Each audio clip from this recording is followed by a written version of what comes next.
Become a tree. One of the most unique things you can do when you die is to become a tree. A company known as BioCern has taken the idea of being as eco-friendly as possible, allowing those who really care about the earth to be as green as possible when they pass away. The work of product designer Gerard Moline, the BioCern is a fully biodegradable urn that ashes can be placed into. It can support any type of seed and will support the plant until it grows sufficiently, using your ashes and the surrounding soil as part of the nutrients it takes in. The urns themselves are made up of a collection of materials including coconut shell and compacted peat, meaning that they will not leave anything harmful behind when the seed inside eventually grows out. The BioCern also has an added benefit in that it gives your family and friends something to remember you by in the form of the tree. Get turned into ammunition. There are a number of specialist services that allow family members or friends to turn their loved ones' ashes into ammunition that can actually be fired. The fully functioning ammunition comes in a variety of different forms, including bullets that work with handguns to shotgun shells and cartridges. The ashes are spread evenly into around 250 bullets or shells, with a small amount of the substance mixed in with the gunpowder that propels the ammunition out of the weapon when ignited. One particular company known as Holy Smoke offers a variety of different services that range in prices starting from $1,200 and the ability to load the ashes into a variety of different caliber bullets, including high-powered ammunition for rifles. Create a firework. Heavenly Stars Fireworks is a company that will incorporate the ashes of any person who has died with specially designed fireworks that they claim will send your loved one or friend off in style. The service offered by the company includes the option to have a professional display organized for you, or to have self-fire fireworks manufactured so that they can be fired in a specific place or at a particular time. This allows friends and family to gather and remember their loved one in a celebration of their life that culminates in the firework display. A notable example of someone's ashes being used to make a firework came in 2005. Journalist and writer Hunter S. Thompson loved explosions, and so when he died, his ashes were mixed with the materials used to make the explosive and shot from a cannon over his home. Get plastinated.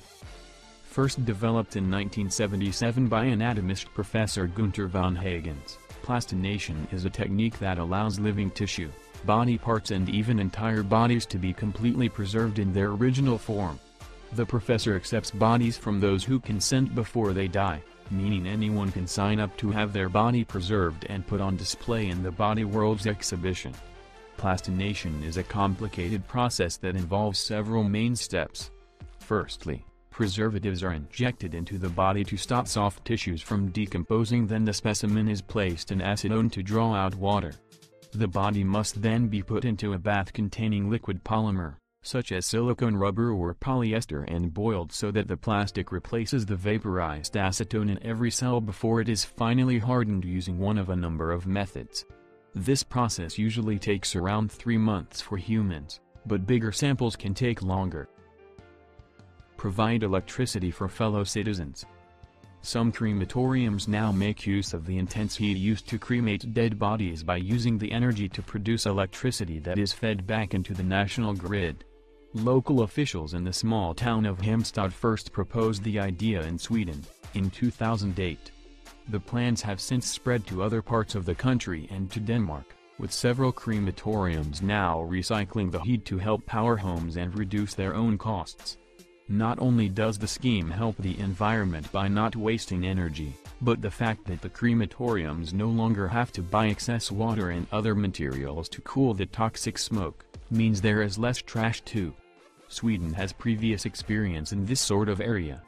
They have been using the bodies of dead rabbits as a source of energy for several years.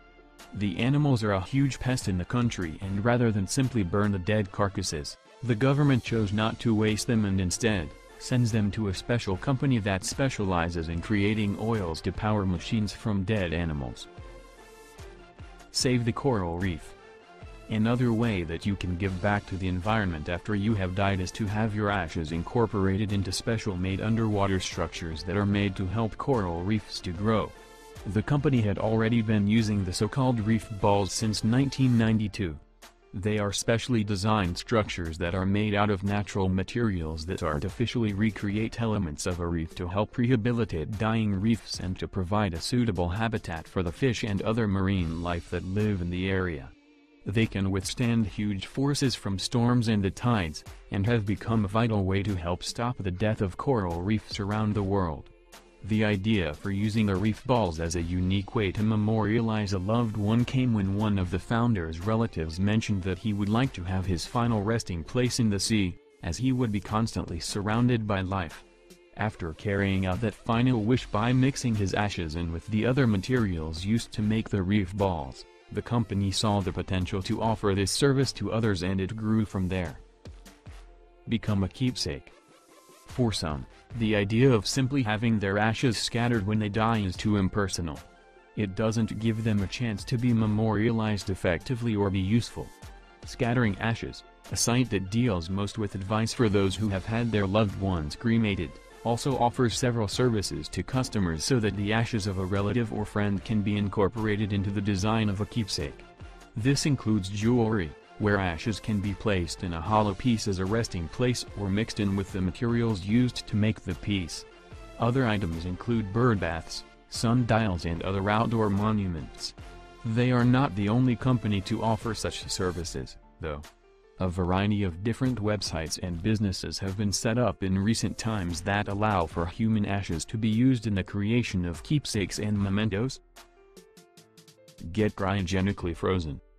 Cryogenics is the science that studies how materials act when they are exposed to extreme cold temperatures, whereas cryonics is the process that is regularly seen in movies and science fiction stories. Hereby humans are frozen so that they can be reanimated at a later date. Several companies offer services that will keep bodies in cold storage after death, but the most well-known is probably the Cryonics Institute. They allow anyone to sign up for a fee in excess of $28,000 and will immediately attempt to put you into a cryonic state when your heart stops beating. This will mean that you are legally dead but that your brain still has some function.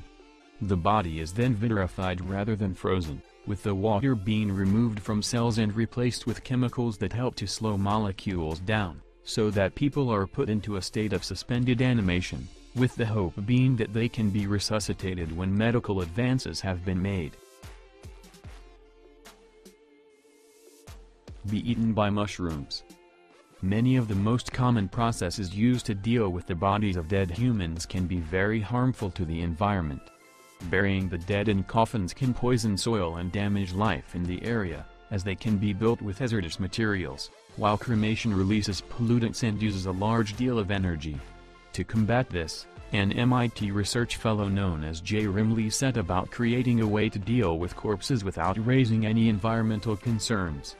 The answer is what she calls the Infinity Burial Project, but is more commonly known as the mushroom death suit. Built out of 2 layers of organic cotton and netting along with specialized liquid slurry, the suit has mushroom spores interweaved throughout it.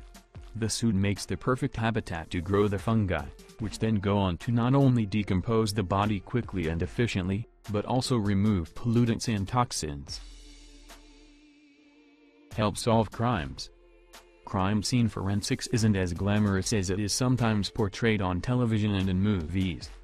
However, it can be a hugely valuable science that can aid police and investigators in helping to solve crimes.